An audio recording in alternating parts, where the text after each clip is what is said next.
Holes, chapter 32 and 33. There are two vocabulary words for these chapters. The first one is vacancies, which are empty or unoccupied spaces. And the second word is deftly. Deftly is in a skillful way or expert manner. Chapter 32. 2 days later, a new kid was assigned to Group D. His name was Brian, but X-Ray called him Twitch because he was always fidgeting. Twitch was assigned Zero's bed and Zero's crate. Vacancies don't last long at Camp Green Lake. Twitch had been arrested for stealing a car. He claimed he could break into a car, disconnect the alarm, and hotwire the engine all in less than a minute. I never planned to, steal one, he told them. But sometimes, I'll be walking past a real nice car parked in a deserted area and, I'll just start twitching. If you think I twitch now, you should see me when I'm around a car. The next thing I know, I'm behind the wheel. Stanley laid on his scratchy sheets. It occurred to him that his cot no longer smelled bad. He wondered if the smell had gone away or if he had just gotten used to it. Hey, caveman, said Twitch, do we really have to get up at 4:30? You get used to it, Stanley told him. It's the coolest part of the day. He tried not to think about Zero. It was too late. Either he'd made it to Big Thumb or... What worried him the most, however, wasn't that it was too late. What worried him the most, what really ate at his insides, was the fear that it wasn't too late. What if Zero was still alive, desperately crawling across the dirt, searching for water? He tried to force the image out of his mind. The next morning, out on the lake, Stanley listened as Mr. Sir told Twitch the requirements for his hole. As wide and as deep as your shovel. Twitch fidgeted. His fingers drummed against the wooden shaft of his shovel, and his neck moved from side to side. You won't be twitching so much after digging all day, Mr. Sir told him. You won't have the strength to wiggle your pinky. He popped some sunflower seeds in his mouth, deftly chewed them, and spat out the shells. This isn't a Girl Scout camp. The water truck came shortly after sunrise. Stanley got in line behind Magnet, ahead of Twitch. What if it's not too late? He watched Mr. Sir fill X-Ray's canteen. The image of Zero crawling across the hot, dry dirt remained in his head. But what could he do about it? Even if Zero was somehow alive after more than 4 days, how would Stanley ever find him? It would take days. He needs a car. He needed a car. Or a pickup truck. A pickup truck with a tank of water in the back. Stanley wondered if Mr. Sir had left the keys in the ignition. He slowly backed away from the line, then circled over to the side of the truck. He looked through the window. The keys were there, dangling in the ignition. Stanley felt his fingers start to twitch. He took a deep breath to steady himself and tried to think clearly. He had never driven before.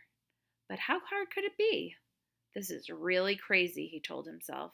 Whatever he did, he knew he'd have to do it quickly before Mr. Sir noticed. It's too late, he told himself. Zero couldn't have survived. But what if it wasn't too late? He took another deep breath. Think about this, he told himself. But there wasn't time to think. He flung open the door to the truck and climbed quickly inside. Hey! Shouted Mr. Sir. He turned the key and stepped on the gas pedal. The engine revved. The truck didn't move. He pressed the pedal to the floor. The engine roared, but the truck was motionless. Mr. Sir came running around the side of the truck. The door was still open. Put it in gear, shouted Twitch.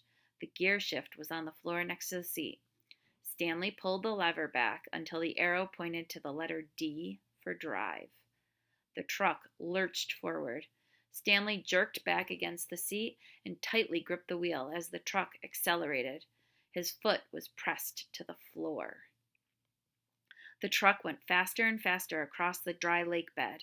It bounced over a pile of dirt. Suddenly, Stanley was slammed forward, then instantly backward as an airbag exploded in his face. He fell out of the open door and onto the ground. He had driven straight into a hole. He laid on the dirt staring at the truck, which stuck lopsided into the ground.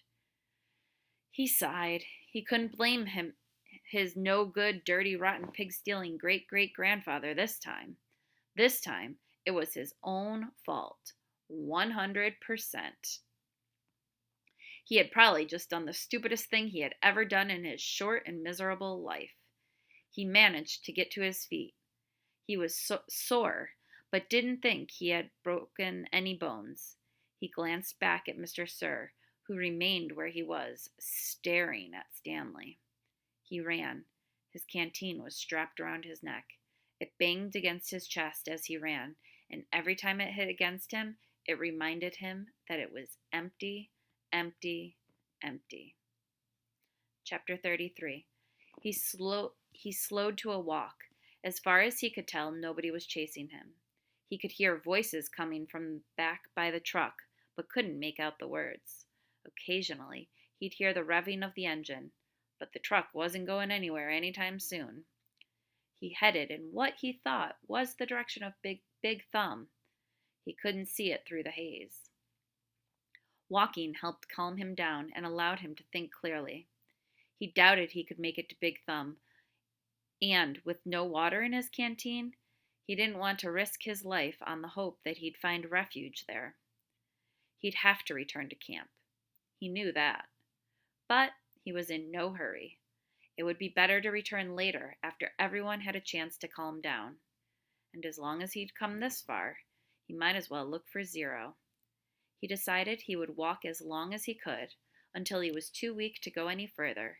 Then he'd turn around and go back. He smiled as he realized that wouldn't quite work. He would only go halfway as far as he thought he could go, so that he'd still have the strength to return. Then he'd have to make a deal with the warden, tell her where he found Kate Barlow's lipstick tube, and beg for mercy. He was surprised by how far out the holes extended. He couldn't even see the camp compound anymore, but he still kept passing holes.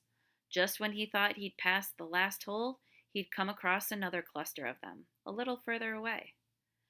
Back at the compound, they had dug in a systematic order, row upon row, allowing space for the water truck. But out here, there was no system. It was as if every once in a while, in a fit of frustration, the warden would just pick a spot at random and say, "What the hell, dig here."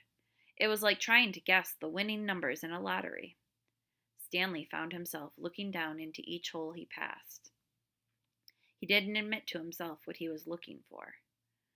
After more than an hour had gone by, he thought he had surely seen the last hole. But then, off to the left, he saw another cluster of them. He didn't actually see the holes. He saw the mounds of dirt that surrounded them. He stepped over the mounds and looked into the first hole. His heart stopped. Down at the bottom was a family of yellow-spotted lizards.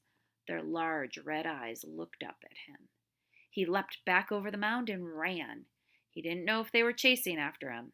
He thought he might have seen one leap out of the hole. He ran until he couldn't run any further and collapsed.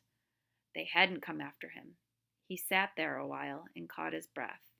As he got back to his feet, he thought he noticed something on the ground, maybe 50 yards away. It didn't look like much, maybe just a big rock, but in a land of nothingness, any little thing seemed unusual. He walked slowly toward it. The encounter with the lizards had made him very cautious. It turned out to be an empty sack of sunflower seeds.